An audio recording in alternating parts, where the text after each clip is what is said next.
Welcome to the CIF Plasma Cleaner. This video will demonstrate the complete operating procedure of the equipment. Before operation, please be sure to wear protective gloves to ensure safety. First, connect the power supply. The device's 7-inch color touch screen will display 5 functional modules: manual, automatic, settings, explanation, and company information. Let's start with the manual mode. The left side of the interface is the control area, including functions for the vacuum pump, gas 1, gas 2, power and vacuum relief.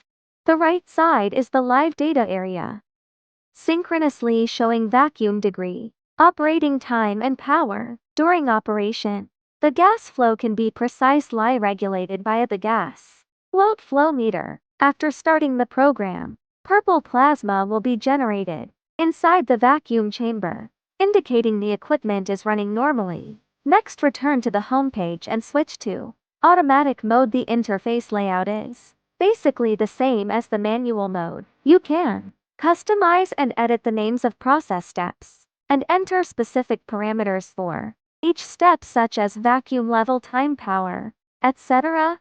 Multiple process steps are supported, and the equipment will execute them in the present order. After pressing the run button, the status bar on the right will display vacuuming. Once the device completes vacuuming, gas will be injected according to the preset time. At this point, purple plasma will appear inside the vacuum chamber. After the operation is completed, you need to relieve the pressure in the vacuum chamber first, then open the chamber door, and finally turn off the power supply to finish the entire operating process.